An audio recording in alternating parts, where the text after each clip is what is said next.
Hello, buddy. Welcome back to the Tin Man Score channel.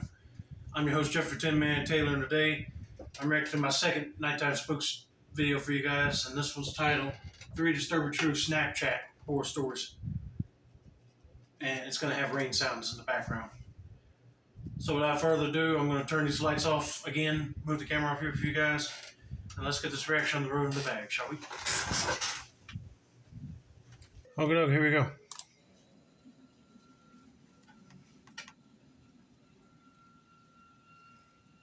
I just finished my freshman year at college. I'm a female, and Snapchat is my main way of communicating with my friends. Okay. One day, I got a Snapchat notification that a boy named Ryan had added me. I opened Snapchat and added him back. I checked his Snap score and saw that it was 52,000, so he seemed to be a real guy. His username was Ryan and then a bunch of numbers that I can't remember. I sent him a snap of the top of my head and asked, "Who is this?" About a minute later, he responded. I opened his snap, which was all black, and said, "I saw you on Quick Add and thought I should add you." Okay, first of all, if you're on Snapchat, Facebook, Twitter, Instagram, or any other social media platform, do not accept anybody as a friend or follower unless you either know them or you can trust them. Like, go on their profile and make sure that they're a real person and not no stalker, scammer, or just somebody targeting you to blackmail you. Always do your homework before you click accept. I left him on red after that, but I didn't delete him.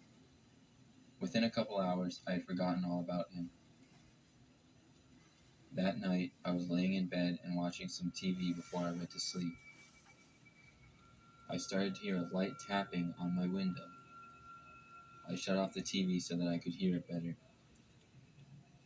After a couple seconds, I heard it again. There was 2 large bushes in front of my window, and when I looked out, all I could see was leaves and darkness. Then I saw it. A hand came up from below the window and tapped a few times.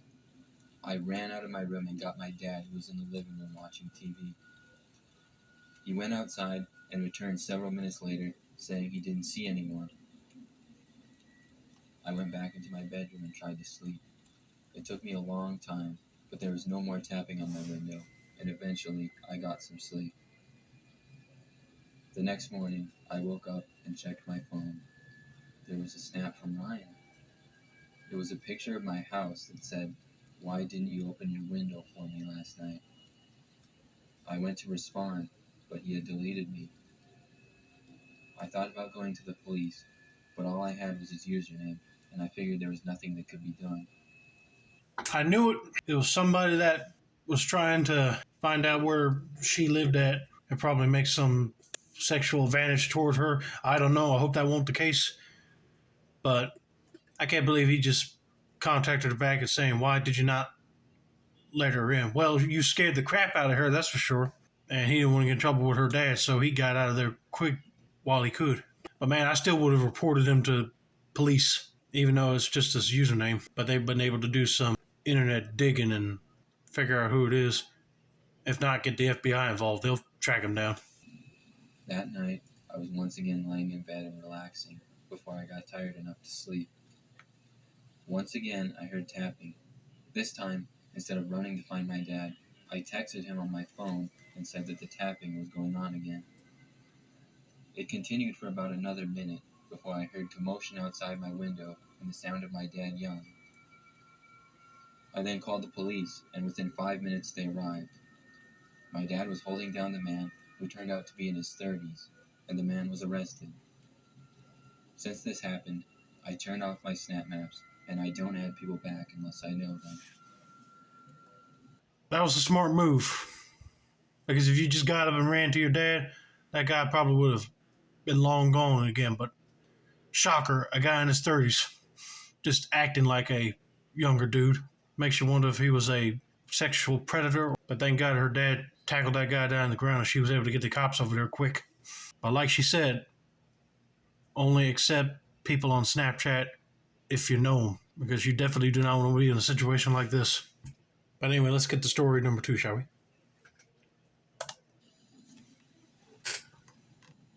This happened a few weeks ago. At about 10 p.m. on a Sunday night, my best friend texted me and asked me to come over. He said that a girl he had been Snapchatting wanted to come over and hang out, and she was bringing a friend, so I should hang out with them. He said we were all probably just going to sit and chill in the car and chat. I didn't really want to go, but he's my best friend and he's like a brother to me, so I thought, why not be spontaneous?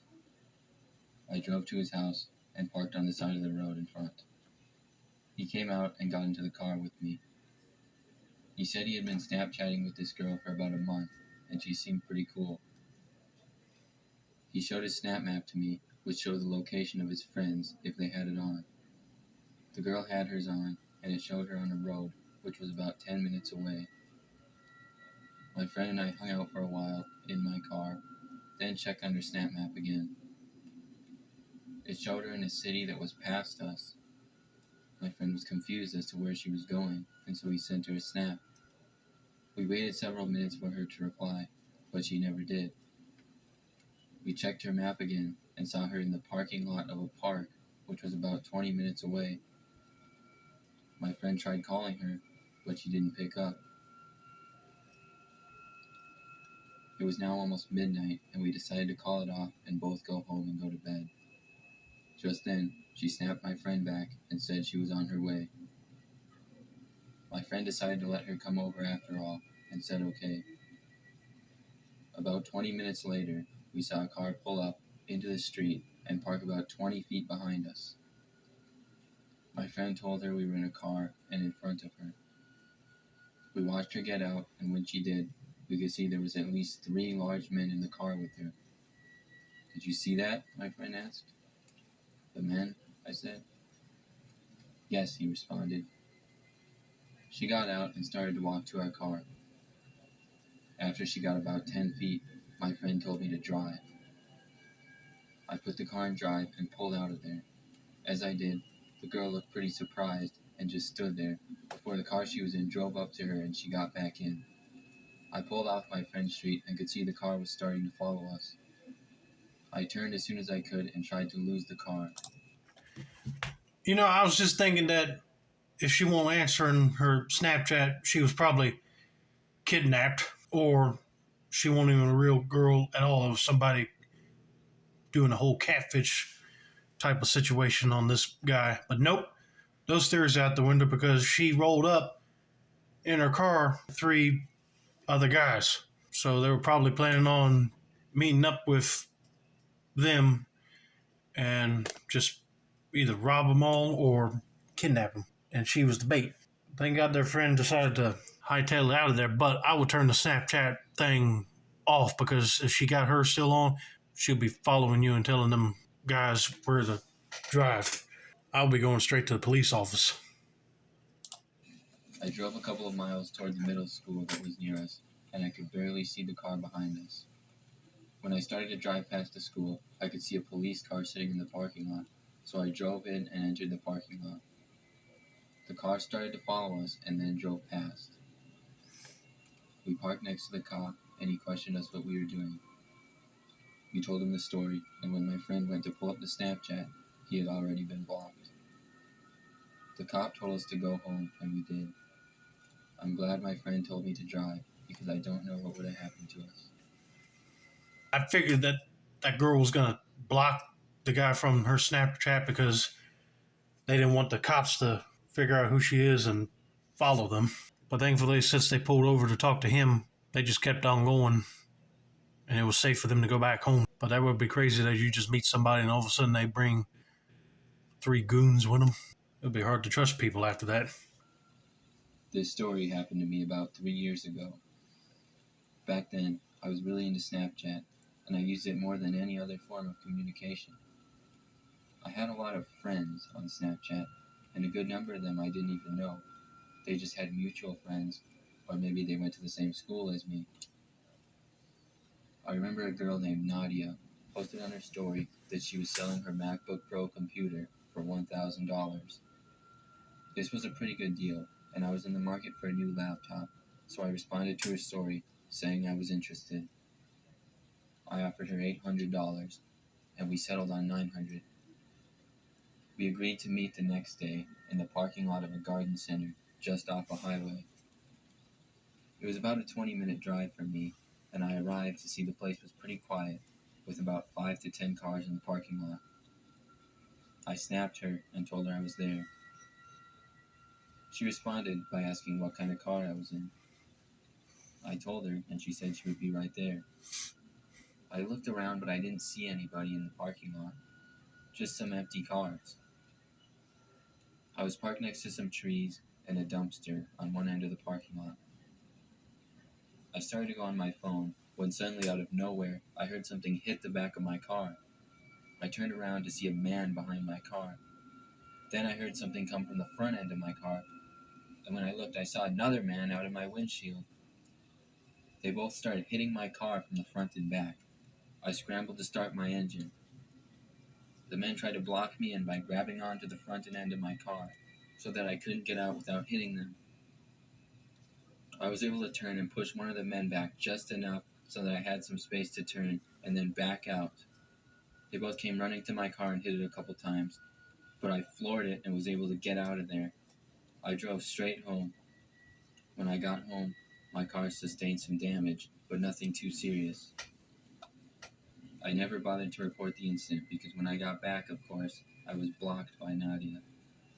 I knew it had to be a trap because if they figured that somebody might be interested in a certain object for less than what you would pay for it at a high expensive store, then people will come to buy that object and then people will take advantage of them and try to rob them of either their vehicle or other belongings. But thankfully, he did not get out of that car because them two guys would have jumped on him and tackled him down to the ground. But anyway, I hope you guys enjoyed this video. Don't forget to like, subscribe, turn on post notifications for more nighttime spooks content like this. This has been another successful installment of the Tin Man Score channel. I'm your host, Jeffrey Tin Man Taylor, and I said that's a wrap, and that's Dingo.